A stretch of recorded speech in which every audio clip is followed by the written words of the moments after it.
VRD Education Trust, Bharat Institute of Schooling Education.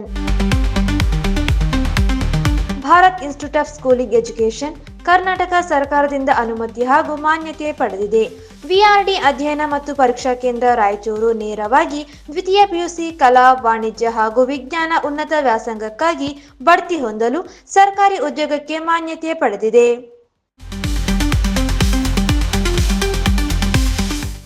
ವಿಳಾಸ: Balaji complex, employment ಕಚೇರಿ ಹಿಂದುಗಡೆ, ರಾಯಚೂರು.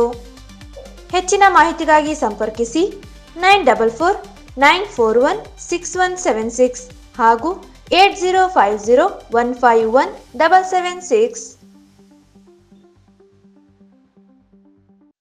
ನಗರದ ಪತ್ರಿಕಾ ಭವನದಲ್ಲಿ ಭಾನುವಾರ ಕರೆದ ಪತ್ರಿಕಾಗೋಷ್ಠಿಯನ್ನು ಉದ್ದೇಶಿಸಿ ಮಾತನಾಡಿ, ರಾಜ್ಯದ 4 ಸಾರಿಗೆ ನಿಗಮಗಳ ನೌಕರರ ಬೇಡಿಕೆಗಳ ಬಗ್ಗೆ ಮುಖ್ಯಮಂತ್ರಿ ಸಿದ್ದರಾಮಯ್ಯನವರಿಗೆ ಈಗಾಗಲೇ ಹಲವಾರು ಪತ್ರಗಳನ್ನು ಬರೆಯಲಾಗಿದೆ. ಆದರೂ ಈವರೆಗೂ ಸರ್ಕಾರದಿಂದಾಗಲಿ ಅಥವಾ ಸಾರಿಗೆ ನಿಗಮಗಳಿಂದಾಗಲಿ ಆಡಳಿತ ವರ್ಗದಿಂದಾಗಲಿ ಯಾವುದೇ ಸ್ಪಂದನೆ ಇಲ್ಲದಿರುವುದು ಕಾರ್ಮಿಕರಿಗೆ ಅತೀವ ನಿರಾಶೆ ತಂದಿದೆ. ರಾಜ್ಯದ 4 ಸಾರಿಗೆ ನಿಗಮಗಳಿಂದ ಪ್ರತಿದಿನ ಸುಮಾರು 1 ಕೋಟಿಗೂ ಹೆಚ್ಚಿನ ಸಂಖ್ಯೆಯ ಜನರನ್ನು ರಾಜ್ಯದ ಮೂಲೆ ಮೂಲೆಗೆ ತಲುಪಿಸುವ ಮೂಲಕ ಹಾಗೂ ಶಕ್ತಿ ಯೋಜನೆಯ ಮೂಲಕ ತಮ್ಮ ಹೆಸರು ತಂದುಕೊಟ್ಟಿರುವ 4 ಸಾರಿಗೆ ನಿಗಮಗಳ 1 ಲಕ್ಷಕ್ಕೂ ಅಧಿಕ ಸಂಖ್ಯೆಯ ನೌಕರರ ಬೇಡಿಕೆಗಳ ಬಗ್ಗೆ ತಮ್ಮ ಸರ್ಕಾರ ನಿರ್ಲಕ್ಷ್ಯ ಧೋರಣೆ ತಳೆದಿರುವುದು ನಿಜಕ್ಕೂ ಬೇಸರದ ಸಂಗತಿಯಾಗಿದೆ ಎಂದು ಖೇದ ವ್ಯಕ್ತಪಡಿಸಿದರು. ಸಾರಿಗೆ ನಿಗಮಗಳಿಗೆ ಸರ್ಕಾರವು ಸುಮಾರು 5,010 ಕೋಟಿ ರೂಪಾಯಿಗಳನ್ನು ಹಾಗೂ ಶಕ್ತಿ ಯೋಜನೆ ಪೈಕಿ ಬಾಕಿ ಉಳಿದಿರುವ ಸುಮಾರು ಹಣ 2,000 ಕೋಟಿ ರೂಪಾಯಿಗಳನ್ನು ಸಾರಿಗೆ ನಿಗಮಗಳಿಗೆ ಕೂಡಲೇ ಕೊಡಬೇಕು. ಸಾರಿಗೆ ನಿಗಮಗಳು ಬಿಡಿ ಭಾಗ, ಟೈರ್ ಮುಂತಾದ ಸರಬರಾಜುದಾರರಿಗೆ ಮತ್ತು ಡೀಸೆಲ್ ಕಂಪನಿಗೆ ಪಾವತಿಸದೆ ಬಾಕಿ ಉಳಿಸಿಕೊಂಡಿರುವ ಸುಮಾರು 1,000 ಕೋಟಿಯನ್ನು ರಾಜ್ಯ ಸರ್ಕಾರವು ಕೂಡಲೇ ಸಾರಿಗೆ ನಿಗಮಗಳಿಗೆ ಕೊಡಬೇಕು. ಶಕ್ತಿ ಯೋಜನೆ ಅನುಷ್ಠಾನದ ಕಡೆಗೆ ಪ್ರತಿ ತಿಂಗಳು ಸಾರಿಗೆ ನಿಗಮಗಳಿಗೆ ಖರ್ಚಾಗುವ ಹಣವನ್ನು ಮುಂದಿನ ತಿಂಗಳ ಮೊದಲನೇ ವಾರದಲ್ಲಿಯೇ ಕೊಡಬೇಕು ಎಂದ ಅವರು, ವಿಶೇಷ ಸಮಿತಿಗಳ ಶಿಫಾರಸಿನಂತೆ ಪ್ರಯಾಣ ದರ ನಿರ್ಧರಿಸಲು ತಜ್ಞರ ಸಮಿತಿ ರಚಿಸುವುದು, ಈ ಸೂಚನೆಗಳನ್ನು ಸರ್ಕಾರ ಒಪ್ಪದಿದ್ದ ಪಕ್ಷದಲ್ಲಿ ಸಾರಿಗೆ ನಿಗಮಗಳ ಎಲ್ಲಾ ವೆಚ್ಚವನ್ನು ಸರ್ಕಾರವೇ ಭರಿಸಬೇಕು ಎಂದು ಒತ್ತಾಯಿಸಿದರು. ಮತ್ತಿತರ ಬೇಡಿಕೆಗಳನ್ನು ಈಡೇರಿಸಲು ಒತ್ತಾಯಿಸಿ ದಿನಾಂಕ 31/12/2024 ಮಂಗಳವಾರ ಬೆಳಗ್ಗೆ 6 ಗಂಟೆಯಿಂದ ರಾಜ್ಯಾದ್ಯಂತ ಅನಿರ್ದಿಷ್ಟಾವಧಿ ಮುಷ್ಕರವನ್ನು ಹಮ್ಮಿಕೊಳ್ಳಲಾಗಿದೆ. ಆ ಮುಷ್ಕರದ ನಿಮಿತ್ತ ಇವತ್ತು ನಮ್ಮ ರಾಯಚೂರಿನ ಜಂಟಿ ಕ್ರಿಯಾ ಸಮಿತಿ ವತಿಯಿಂದ ಇವತ್ತು ಈ ಒಂದು ಸುದ್ದಿಗೋಷ್ಠಿಯನ್ನು ತಮ್ಮ ಮೂಲಕ ನಮ್ಮ ಜಿಲ್ಲೆಗೆ ಮತ್ತು ರಾಜ್ಯಕ್ಕೆ ಸಾರಿಗೆ ನೌಕರರು ಜಿಲ್ಲೆಯಾದಂಥ ಮುಷ್ಕರವನ್ನು ಹಮ್ಮಿಕೊಂಡಿದ್ದಾರೆ ಅಂತ ಸುದ್ದಿಯನ್ನು ತಿಳಿಸಲಿಕ್ಕೆ ನಿಮ್ಮ ಮೂಲಕ ತಿಳಿಸಲಿಕ್ಕೆ ನಾವು ಇಚ್ಛಿಸ್ತೇವೆ.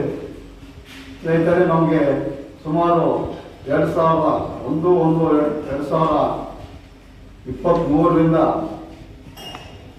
ಫೆಬ್ರವರಿ 2023ರವರೆಗೆ 38 ತಿಂಗಳ ನಮಗೆ ಬಾಕಿಯ ಅರಿಯಸ್ಸನ್ನು ಸರ್ಕಾರ ವತಿಯಿಂದ ಕೊಡಬೇಕಾಗಿತ್ತು.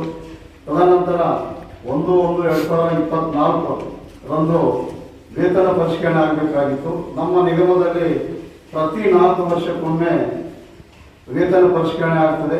ಅದರಂತೆ 1/1/20ರಿಂದ 1/1/24ರವರೆಗೆ ಬಾಕಿ ಅದೇ ಥರ ಹಂಗೆ ಉಳ್ಕೊಂಡ್ಬಿಟ್ಟಿದೆ. ಈಗ 1/1/24ರಿಂದ ನಮಗೆ ಮುಂದೆ ವೇತನ ಪರಿಷ್ಕರಣೆ ಆಗಬೇಕಾಗಿತ್ತು. ಇದುವರೆಗೆ ನಾವು ಅನೇಕ ಹೋರಾಟಗಳನ್ನು ಮಾಡ್ಕೊಂಡು ಬಂದಿವಿ. ಇಡೀ ರಾಜ್ಯಾದ್ಯಂತ ಇರ್ತಕ್ಕಂಥ 4 ವಲಯಗಳಲ್ಲಿ ಬೆಂಗಳೂರಿನಲ್ಲಿ ನಾವು ಒಂದು ಜಾಗೃತಿ ಸಮಾವೇಶಗಳನ್ನು ಮಾಡಿದ್ವಿ. ಹುಬ್ಬಳ್ಳಿಯಲ್ಲೂ ನಾವು ಜಾಗೃತಿ ಸಮಾವೇಶವನ್ನು ಮಾಡಿದ್ವಿ.